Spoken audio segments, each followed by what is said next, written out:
Hi, everybody. I wanted to come and talk to you today about the Reading Rush 2020 that I participated in last week, so July 20th through 26th. And I talked about this in some previous videos, but it was the Raylene and Ariel who run the Reading Rush. They gave us 7 different challenges to complete during the week, and books could go for different challenges, but I gave myself the extra challenge of reading a different book in each challenge. And I accomplished reading 7 books in 7 days. Even though starting out, I thought, that is just crazy. There is no way that I'm going to be able to do that. Knowing my work schedule for last week, knowing that I was taking my kids down to visit my in laws for 4 or 5 days, just knowing like all those different things about my schedule, but I did it. I made it 7 books in 7 days. So it was a great experience. This was my first event that I have done that I discovered through BookTube. And I met a lot of people and I got to chat with them in the Reading Rush community. And I added some books to my TBR pile from other books that other people were reading that sounded interesting. And yeah, so in this video, I want to tell you guys 2 things: what I read, and do some little book reviews of what I read. And then also, if I do the Reading Rush Challenge next year or next time, things that I would do differently or things that I would do to add to my amazing experience that I had this year in the Reading Rush. So I'm going to talk about these books in the order that I read them. My plan at the beginning of the week was to read the books that I picked out on my TBR in the order that the challenges were given, but that only lasted through the first book. So much for plans. And I ended up reading 7 different genres as well. That was not a plan for me, but that's something that I'm going to be more conscious of when I'm making my TBR next time. So the first book I read for the first challenge, which is your Birthstone challenge, and I read this one as A Song Below Water by Bethany C. Morrow. And my birthstone is aquamarine, and this is this like blue watercolor. I'm also a Pisces, very much a Pisces, and it's all water on the cover, so I thought this fit. So this is the book about 2 black girls, and their names are Tavia and Effie, and each chapter is told from a different girl's point of view and voice. They're both supernatural beings in a world that knows about supernatural beings. So even though it takes place in the Pacific Northwest in Portland, it's in a world where people in Portland know that there's these supernatural beings among them. So Tavia knows that she's a siren, and sirens are feared and looked down on, and they have to hide their identities because people think that they're using their siren songs to persuade or manipulate people. So Tavia's keeping her siren identity under wraps. Like, she doesn't want people to know that she's a siren. And then Effie just thinks she's different. She doesn't know how she's different. She just knows that she is different, that she's not human, that she's a something else, but she doesn't know what that is. She does discover that by the end of the book, like what she is. But so this whole book is a journey of discovery, a journey about each girl finding her own voice in a world that's trying to silence them. And I really liked how the author used sirens and Effie's experience and the girls' experiences to talk about issues of race and that kind of thing without coming straight out and saying she's talking about race. But I just want to read one little part here to you. And this is from a scene where they go to a protest for an African-American man who was killed, an unarmed African-American man who was killed by police. And one of the people that's going there is also a siren. So she's going to talk about her sirenness. But Tavia has like an awakening experience while she's there. So it says, I almost gave Effie a message to relay to her boyfriend that what we need isn't dissuading or discouragement or consoling, We don't need to be told we're all helpless. What we need is action. Allies act, I insisted, but she doesn't hear me, and neither will he, her boyfriend. And then she talks later about how she's fearful, but the fear is driving her, and it says, because, come to think of it, the danger is as much part of home as the safe community is. The fear gets quiet, but it doesn't disappear, and it might be what sets us apart. When we smile, or when we dance, or when we march, or when we win, it isn't because we didn't have a reason to be unafraid. It's because the uncertainty is gone. It's because we did it anyway, because we cannot live to be exterminated. So it's got several passages like that, especially in Tavia's story, where she's coming to terms with, she has this voice, she has this siren voice, she has this otherworldly power that she's not allowed to use, and she's not allowed to be wholly herself and wholly who she is. I will say one thing, it was kind of hard for me to get into this book a little bit, I think just because I like magical realism, and that wasn't the problem, but at the beginning it was hard for me to figure out that the sirens and some of the other magical beings were living next to humans. Like, they weren't all, everybody wasn't a magical being, and everybody wasn't a human with these some random magical beings. So that was hard, but eventually I got into it. And I also think that this could have been 2 books. I think she could have split up the stories and concentrated more on one character in one story, and then had another character in a different story. Now, it would have gotten kind of dicey at the end where the stories kind of combined, but I think that the stories were similar enough that I sort of got them mixed up sometimes, because of them both having this coming of age thing, both being black teenagers, both fighting against this prejudice in different ways, and just, both having these family pressures. I just think that the stories themselves were similar enough that it got kind of confusing at parts about like whose backstory was whose and that kind of thing. Another thing, and this is an editing thing, this has nothing to do with the author. When books have 2 voices, I like when either at the top of the page, every page, it says whose voice it is, or it's in a different font, or one's in first person and one's in third person, just so it's easy for me to like put down and pick up. That's a personal preference, and that's an editor thing. That's not necessarily a writer thing. So, all right, so the next book I finished was for a movie that you've seen that became a book challenge, and I chose Babysitter's Club, and I talked about this a little bit in my midweek video, but I read it on my Kindle, the original, not the graphic novel, which is also really good. My daughter read the graphic novel. I guess it's good. She liked it, and she read all of the graphic novels, but I read the original one, and it stood up well against the test of time. So this is a middle grade novel that takes place in the 1980s, but not really 1980s, just because it was written in the 1980s, and that's why it takes place then. But I loved the Netflix series. If you haven't watched the Netflix series, you should go back and watch it. It's very good. It's well done. Good storytelling, good writing. True to the books, but updated so that it makes sense in 2020 as opposed to being a 1986 just retelling.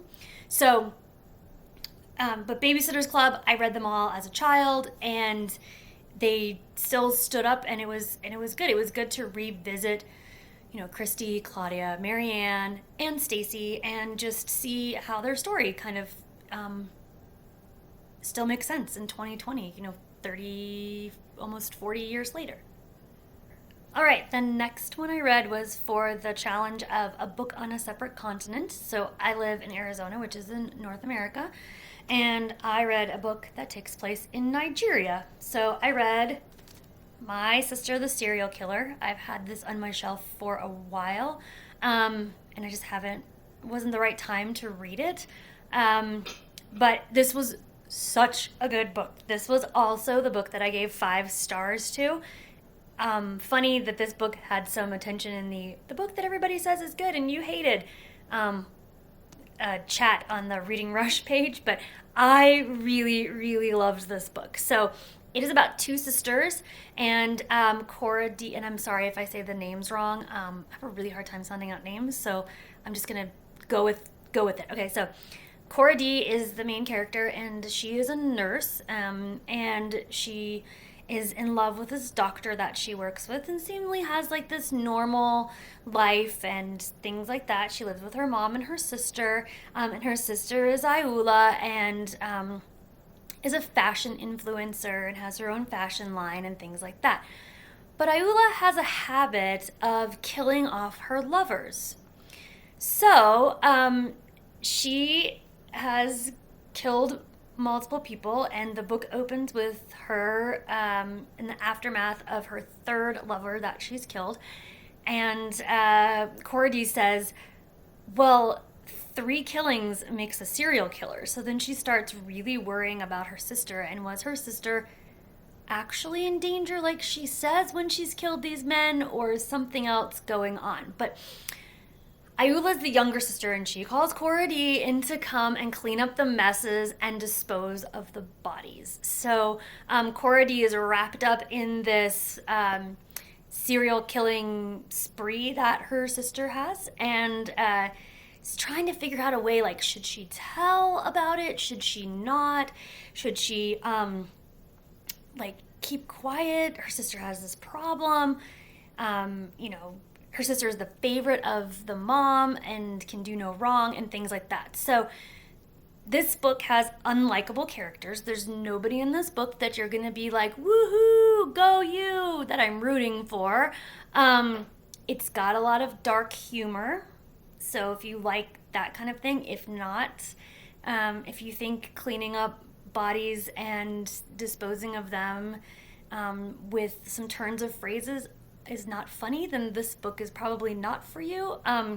But if you're like a movie like Very Bad Things, or Fargo or something like that, then this might be, in your wheelhouse.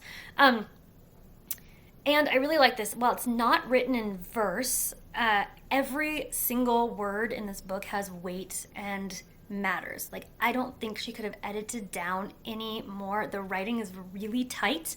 The writing is, it's not flowery, but it's descriptive, and just the way that she titles the chapters with like 1 or 2 words. Like this one's a stain, and it's only like, the chapters are like this long. Like, here's 1 page, and then the next page, and then it's another chapter.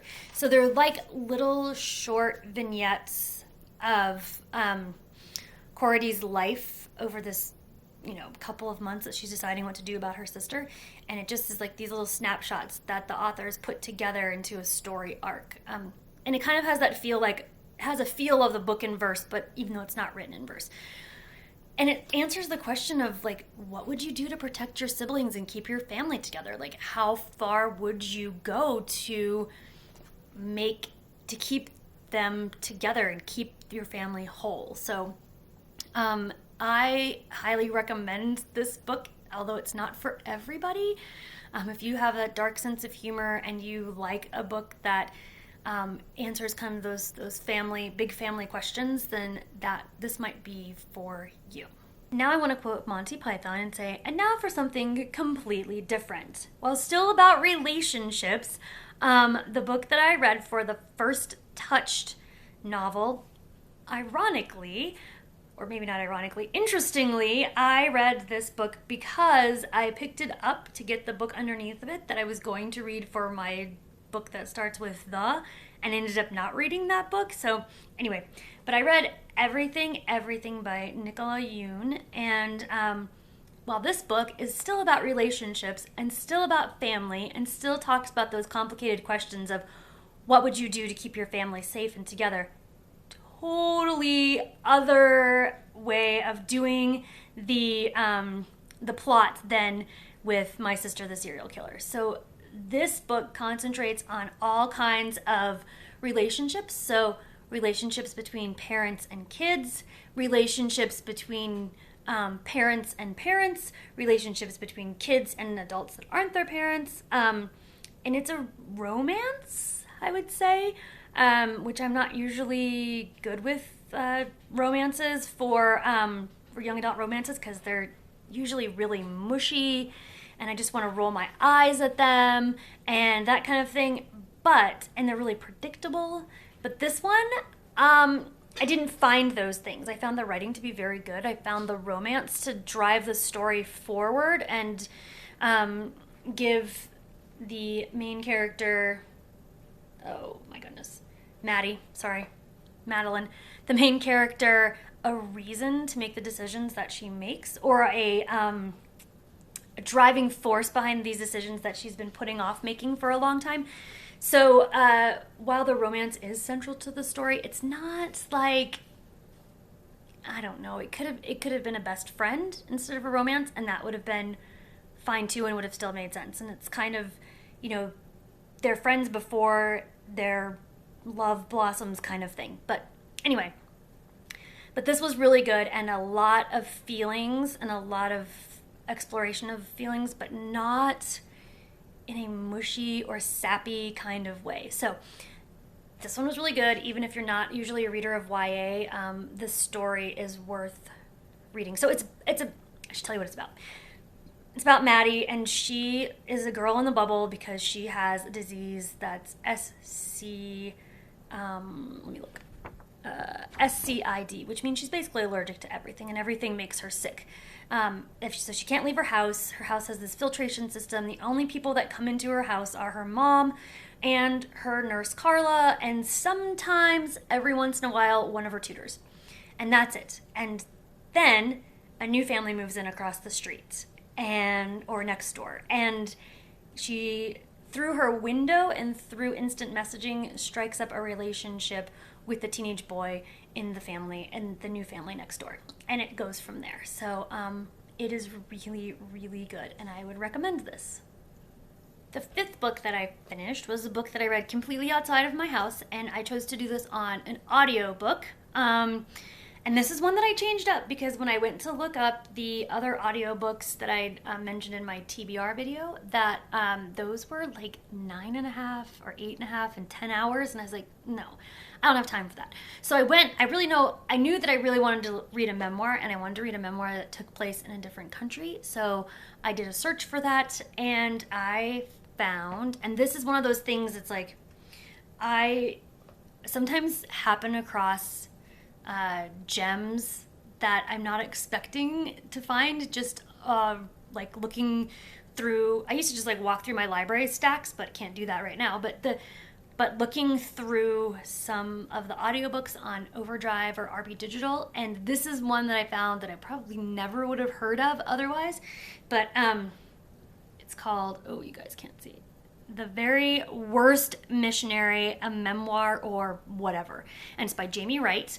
And it's Jamie Wright's faith memoir, which I'm usually not like wanting to read that. I have my own faith story. I like to listen to other people's faith stories, but I don't want to read like 300 pages of somebody's faith story. But oh my gosh, Jamie Wright is an amazing storyteller. She is hilarious. She tells it like it is. Like, nothing in this book, nothing in Christian religion is sacred except Jesus and the Bible. Like, other than that, like, everything is fair game for her criticism. Oh, I just knocked my table. So everything is fair game for her criticism. And she starts out, she was raised Jewish, and then she says Jew-ish. And she didn't become a Christian until after she had her first child. So she kind of chronicles like her early teen years, not because, or in her childhood, not because she wants you to like be like, oh, poor Jamie, or that kind of thing, but she wants you to see like where she came from to arrive where she is now. And she and her husband eventually take their 3 kids and they go for 5 years and they go to be long-term missionaries in Costa Rica. And this is not your typical missionary story. I felt like Jamie was speaking my heart about things that I feel with the church, and I work at a church, and I was raised Christian, and I've been on short-term mission trips, and I have a heart for people and, and ministering and being in ministry. And I see these things that are wrong with the church and they're wrong with the way that we do things. And I just felt like Jamie was giving a voice to those concerns and the criticisms that I had, that I personally have for the church organization. And she's also talks about like her church, like what she would like the church to be. And I really feel like the church that I work for right now, that it is moving in that direction. Like that's the direction that we want to be. So that kind of made me feel good about that and the work that I'm doing in my ministry, personal ministry work. But you have to be okay with swear words. You have to be okay with somebody who's Christian using swear words. You have to be okay with some of the dumb choices that she made as a teenager, and some of the ways that she talks about those. But I still feel that it's worth the read, and worth even just to get you thinking about the structures and organizations that you're part of, and why do we do the things that we do, and do we have to keep doing those things that way? The next book I read was for the challenge of a genre that you don't really read very much of, and I read The Witch Boy. I'm going to put it on this side so it's not as much in shadow. The Witch Boy, and it's a graphic novel, and I don't think that I've ever read a graphic novel before, at least not in my recent adult memory. Might have read some as a kid, but I don't think that they were as prevalent as when I was a kid as they are now. But I am in a book group that we do book challenges. We don't necessarily all read the same book for book club, and our challenge next month is to read a graphic novel. So I put some on hold at the grocery store. I put some on hold at the library, and when it came in, I thought, oh, I could read that for my reading challenge. Now I kind of felt like I was cheating, because I read like a middle grade book that was like 120 pages, and then I read a graphic novel that was like this. But there was no way that I was going to finish 7 like 400-page novel written for adults in 7 days. Like that is just not even realistic. So I read Witch Boy. It was really good. I think there's more in this series. I have to look that up. But this book talks about Austin. And Austin is from a tribe of people that live in the woods, and boys become shapeshifters and girls learn how to use magic, and they're witches. But he hasn't been able to shapeshift, but he can use magic. So he is identifying with this thing that that the girls are supposed to be doing, and everybody in his tribe is telling him, no, you can't use magic, that's just for girls. There was this guy that used magic before, and then he disappeared and he became this horrible demon thing. So don't use magic. You have to stick to your role. And I liked it because I have a kid that is not a sports, he's a boy, not a sports kid, nothing like that. He likes music and musical theater and acting and arts kind of stuff, dancing and things like that. And it was good to read this and be like, oh, I bet you this is how my kid feels a little bit about like being on the outside and not being on the football team or being on the basketball team or that kind of thing, even though he's really good at the things that he does. And Austin is really good at the things that he does. So it's a coming of age story, but this one was really good, and I'm looking forward to reading more graphic novels in the future. All right, the last book I read, I finished last night at 11:30, so I had half an hour to spare in my 7 books in 7 weeks, 7 books in 7 days, and I read, you guys see, The Next Best Thing by Jennifer Weiner. And I love Jennifer Weiner. I've read her books all the way since Good in Bed.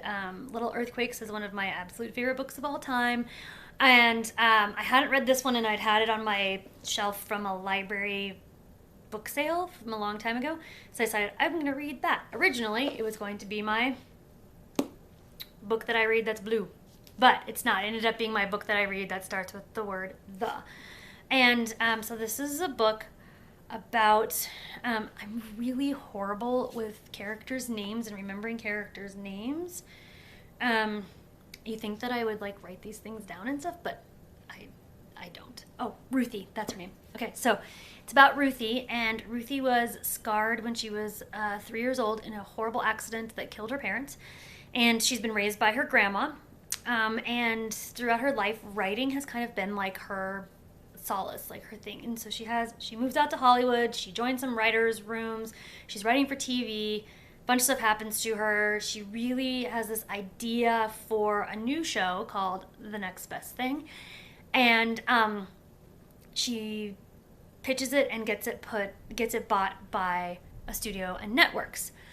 So the book is about her journey from having her show sold until it goes into production for the first several episodes of the show, and the things that she has to compromise to do that, and the different people she has to work with. And I don't work in TV, but I think these must be like based on real people, because it seems like these people would probably be in that industry. And of course she's like finding her way as a young woman in Los Angeles who is not your classic beauty kind of person, and she's dealing with self-image kind of issues, and she and her, just the relationship between her and her grandma, some stuff happens with that, and it was really good. I wouldn't say that it was my favorite one of hers, but it did give me insight into a world that I know nothing about, which is what happens with writers when they're trying to put a show together, with show executives and actors and actresses and producers, and like all those people that are the behind the scenes people that put a show together. And let me tell you, there were some steamy sex scenes in this book.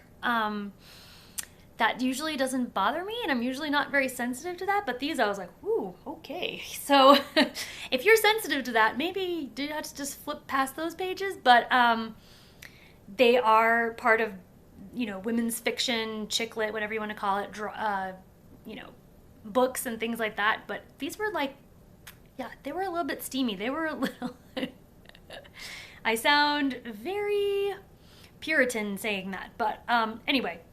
They were well written, though, so that's good.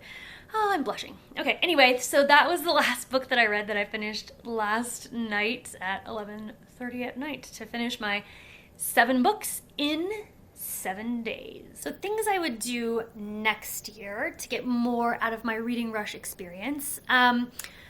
One, I would take off work this year. It was good because I work from home for my job, but I still had to attend meetings on Zoom, still send out emails, still make sure that things on Sunday morning ran smoothly with our programming on Sunday morning. I had to work on Monday, different things like that. So I think that next year I would take off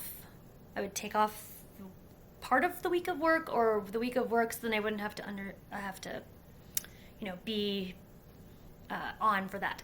I also think that it was really cool to go somewhere and be in a different setting than in my house. However, that meant that I couldn't participate in some of the Instagram challenges because I was at my in-laws. I couldn't take a picture of me reading with my pet. If I had been home, I would have had cats on my lap the whole time I was reading, and I would have been able to take that picture. That's not a big deal. But I did have fun, like, scrolling through everybody's Instagram challenge pictures every day when I was taking a break from reading. So that was good. I would like to participate more in some of those other challenges. I didn't make a vlog this year because since I'm new to the BookTube universe, world, whatever you want to call this, I wasn't sure really how to do that or what kind of tone it should set or anything like that. So that might be something that I'd like to do next year, is to do a reading vlog for the week for my experience. And I would love to host my own read-in, especially if we're in person next year. I would like to do that and figure out what that looks like. And then I wouldn't make a specific TBR. Not that it mattered because I didn't really follow it anyway. Well, I did read, I'm looking at my pile. I did read 4 of the 7 books that I'd picked out, so I guess that's pretty good. That's more than half. But I think that I would do like here's some things that I think I might read that fit the challenges during the week, instead of, oh, these are the 7 books that I'm going to read. So yeah, would I do it again? Definitely. Would I do another challenge like this? Definitely. It showed me how much I'm on my phone. It showed me how much time I waste doing other things that aren't reading during the week. So did I read constantly? No, I didn't read constantly. I still, ate, slept some, and went to the grocery store and worked and things like that. So it's doable if you carve out time in your schedule to do it. Now, I'm not working full time right now out of my house, like away from my house. So that might make a difference next year or next challenge. So, but I would definitely do it again. And thank you, Reading Rush people, and Raylene and Ariel, for putting this together and managing it, and just having great ideas about how to bring book people together.